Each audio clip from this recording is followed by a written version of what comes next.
So this should be a fun video, guys. So what I did was I picked my top 10 designer fragrances that are like Elixirs, Parfums, Intenses, Absolus, you know how it goes. Pretty much a flanker to an already established designer line, but calling for something deeper, intense, or more rich. Per usual, if you like fragrance discounts in general, please check out Fragrance by Joma Shop or Perfume Online. They're great websites, linked down below where you can get great deals on some of your favorite designers, niche, and Middle Eastern fragrances. Also, Joma Shop has designer items in general, more than just fragrances, sunglasses, watches, whatever it may be. I have to give a shared number 10 spot to two houses and two fragrances. You'll see why. It is part 1 and 2 of number 10. We have Bleu de Chanel Parfum, and I apologize, I use these bottles all the time. They're a little fingerprinty, but Bleu de Chanel Parfum, a masterpiece. This is before the kind of craze of calling everything a parfum and intense and elixir and absolute came out. I have to say, Bleu de Chanel Parfum is a masterpiece. It's a masterpiece fragrance, a touch of citrus, heavy, creamy sandalwood with ISO-E Super, a touch of ginger. It's a phenomenal fragrance, a 10 out of 10, perfect scent from performance to scent profile. Parfum, but Parfum done right at a time where it made sense and fragrances weren't just using it for a marketing gimmick. The second half of the number 10 spot, I'm sure you guys can kind of already guess. Dior Parfum. So again, a parfum done right. A parfum done long time ago when there weren't parfums everywhere. This fragrance, creamy, sexy iris, a nice orange citrus opening, and a creamy woody base with like vanillas and cacao almost shavings or powder. Phenomenal. Another 10 out of 10 fragrance. These were the days, if you guys remember, not too long ago when parfums meant something. They meant something. It was a similar DNA taken to another level, and they're 10 out of 10s. So number 9 spot, Jean Paul Gaultier Scandal Intense. Very happy with this fragrance, very happy what they did. The quality is amazing. This is a safe, sweet, smooth, creamy vanilla fragrance with a touch of spice. They like to say leather, it's not leather dominant. You'll get almost like kind of like that familiar iris tonka bean mix. I know those notes aren't in there, but it's what it smells like. Similar to the original Le Parfum version that this is kind of a flanker of. It smells like that with just a touch of spice from this clary sage. Phenomenal, phenomenal fragrance. Number 8 spot, we have Phantom Parfum by Paco Rabanne. So this is when I'm feeling like I want a fragrance that's just an overdose of like vanilla and fruits. This is their version of, I don't know, a designer herba pura, if you will. It's shower gel sexy and friendly, but with an overdose of just fruits, just sweet fruits in a very masculine way. It's strong, it's heavy, phenomenal performance, would be great on a date night, fun to wear casually, but a monster clubbing or in the bars. Number 9, we have a leather fragrance that I appreciate. I don't wear it often, but I appreciate it. So it's Bad Boy Elixir by Carolina Herrera. So Bad Boy Elixir was actually a very well done leather fragrance. You can tell I don't really use this fragrance, but it's a very well done leather fragrance. This is a spicy leather fragrance with the core Bad Boy DNA. Phenomenal sprayer. I actually held back. I didn't push it all the way. It's that quality vanilla and Bad Boy DNA, but like dried out with a crazy leather push. This is a leather first fragrance. It is actually a Bad Boy fragrance, if you will. Leather jacket, a summer night out, but maybe you have a layer on.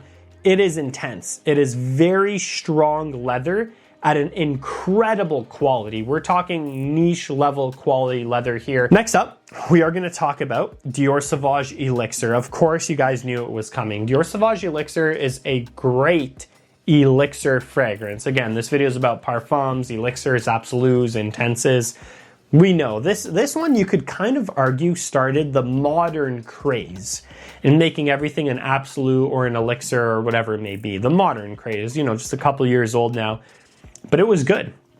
They priced it as a niche fragrance, which at the time raised some eyebrows. Now it's happens all the time, unfortunately. They priced it as a niche fragrance, but it smelled different. You could almost sense some sauvage in this, something with an ambroxan ambergris kick in the base. You can kind of get some black peppers, but wow, that licorice accord, that fennel accord was so strong, so jarring, a little bit of a juxtaposition between shower gel mass appeal and then kind of like a dark, almost twisted opening in a way. I love it. I don't wear it as often as I should. Sometimes it is hard to find a situation to wear this. I find it works best maybe dressed up a little more on a cooler evening because it is powerful, man. One spray, one pressurized spray, 2+ feet projection, fill up a room, lasting all day. So good job by Dior, great quality, interesting twist on the original lineup, and phenomenal performance. Next up, I want to talk about my other leather fragrance that I prefer a little more. So we're talking about Forever Wanted Elixir by Azzaro. So if you guys have this one, let me know. I really love the way this looks. Yes, you do have leather, but you have this berry-like vibe, this raspberry-like vibe in the opening. It's almost like the designer version of Tom Ford Tuscan leather with much more raspberry, almost balanced like more towards the raspberry in a way. So it's a masculine leather fragrance. There's still some sweet, creamy vanilla in the base, but then this raspberry accord in the opening, which is kind of fresh and uplifting and just gives an ultimate, like, the whole package for a leather fragrance while still being mass appealing. Scandal Absolu. We talked about the Scandal lineup before, but this fragrance is 10 out of 10 all areas. So the breakdown of this fragrance is insane. You're gonna get Mirabelle, which is like an exotic fruit that's juicy but not too in your face. It just smells like you haven't smelled it in North America. And in the base, you're going to get these really nice creamy chestnut accords with almost a woody vanilla. It's a bizarre scent profile that smells so good. 10 out of 10 quality, so unique, mass appealing, fun to wear, interesting fragrance. Couldn't recommend it enough. And now moving up, we have Absolu Elixir Le Mal. So Le Mal Absolu Elixir by Jean Paul Gaultier. This goes even deeper in the spicy tonka bean territory. So it's even less mint, even less citrus, even less lavender. It really focuses in on that spicy tonka bean nuance. I do like this one. That's the third appearance by Jean Paul Gaultier on this list.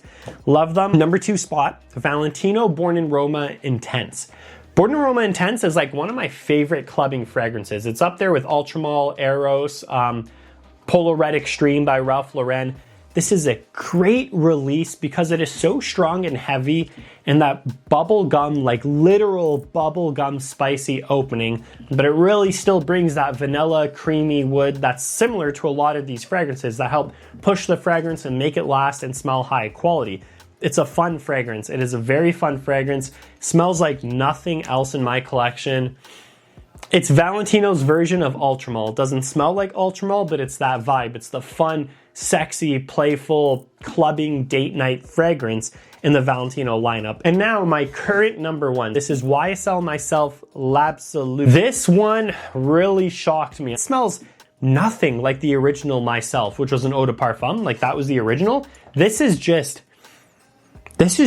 dark and manly. It kind of reminds me of in the 90s, when they'd throw like patchouli, oak moss, whatever, civet, which is not in this, in the men's fragrances. It's like that in a very tamed, 2025 designer type of way. Kind of like if Chanel and Teus was toned down like, a million levels, but still tried to be a little masculine. Like it's that kind of vibe, right? And I mean that in the best way possible. They have, yes, it opens with citrus. It opens with almost like a clean, masculine, sexy floral, similar to Myself, kind of like a good boy fragrance, but they got this dirty patchouli in the base that's so darn good, like 10 out of 10 quality. It's sexy, it's seductive, it's a little more mature, and the quality is phenomenal. And when I was testing this out, I was really happy. So when I spray Absolu, it's not like it fills up a room, but it was lasting on my skin 12 hours plus. Great job. I've been loving this one most definitely. Again, anything off this list is good though. I really think this is a great list if you want to find your next Absolu Elixir Intense Parfum but don't want to be like hoodwinked essentially. I do think these are worth it. They come with the quality, come with the performance. So hope you guys enjoyed. Let me know down below some good flankers that you think are done right. Very curious to know. Per usual, check out those discounters down below. Fragrance by Joma Shop, Perfume Online. Save yourself some money. Thanks for all the support on the channel. I'll see you guys in the next video.